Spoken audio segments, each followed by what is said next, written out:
During the DS and 3DS era, the Professor Layton series used to be one of the most played titles in my household. Ever since picking up the first entry on a whim in 2008, I've been addicted and invested in the series ever since, picking up every title till the series finished in 2014 with a very fun spin-off with Phoenix Wright. After that, the series went quiet, only for a new entry to release in 2017 called Layton's Mystery Journey, Catriel's and the Millionaire's Conspiracy, that released on the 3DS.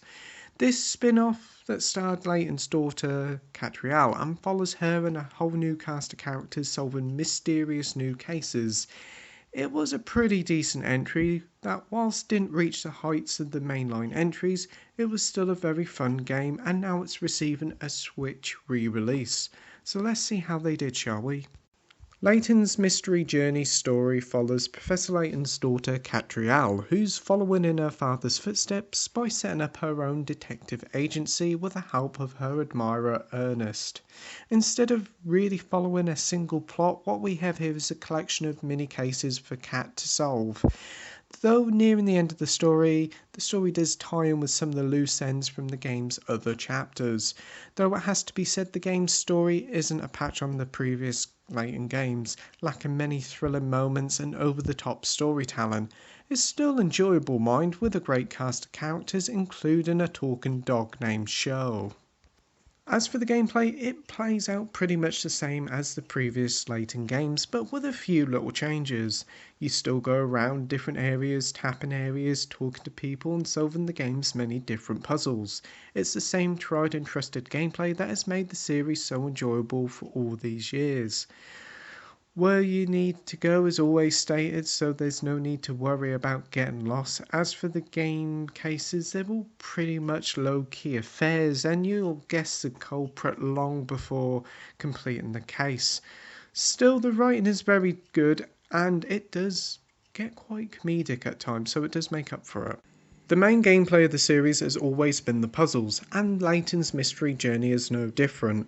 Featuring well over 500 puzzles, these are the bread and butter of the gameplay, from small riddles to mathematical problems to my personal favourite type of puzzle, the block moving ones. There's a great selection of variety here with something for everyone. Comparing the puzzles to the previous games in the series, these ones feel a little bit more easier and basic, and while some, especially in the later stages, can leave you stumped, they're not as clever or frustratingly hard as some of the other game's puzzles. But this complaint is mostly aimed at veterans of the series, so if you're new to the series, this won't affect you that much. If you do find a puzzle that is a bit too hard for you, you can always use a hint coin. These are scattered all over the game's many areas. You get them by simply tapping parts of the scenery. These hint coins can give you a little hint on what to do. There's 4 hints that can be used.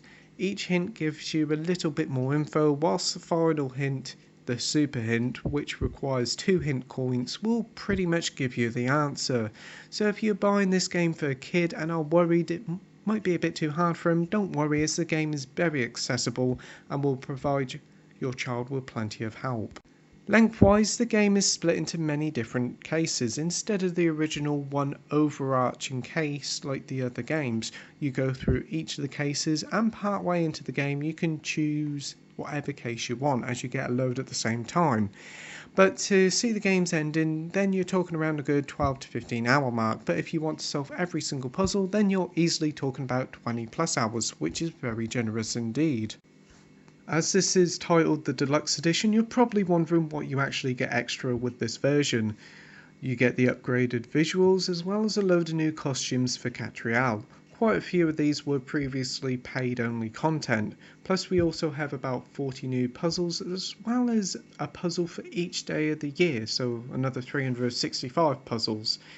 Plus also many of the puzzles have been refined so they're better suited to playing on the Switch, and thankfully they did a damn good job here. Unlike last year's The World Ends With You, which was a pain to play in dock play, Layton's Mystery Journey feels like it was made with the Switch in mind, and obviously in portable play you can still play with the touchscreen. They did a brilliant job here. Presentation wise, the game was a decent looking experience on the 3DS, so it did kind of show its smartphone roots, and for this Switch version it's certainly a pleasant looking experience. Whilst not pushing the system to the max, the game spruces up the artwork of the 3DS version pretty well with a decent HD remaster. The game is a smooth experience with many clean character models and a lovely anime cutscenes in between. Conclusion time now, and Layton's Mystery Journey, Catriel and the Millionaire's Conspiracy Deluxe Edition is a welcome addition to the Switch's library, and whilst it is a shame they didn't port the original games over, this still scratches that puzzle itch. Whilst the characters and art style is still as charming as ever, its story is nowhere near as strong as the other entries. It makes up for this though with the lengthy story mode as well as a huge amount of puzzles to solve. Even more impressive is how well the gameplay translates to the TV. Layton's Mystery Journey is a perfect game for those long cold winter nights and a nice addition to the Switch's library, so that's why I'm giving it a 7.5 out of 10 with the title of good. Thank you for watching my review, like, rate and subscribe, and until next time, happy gaming. Bye!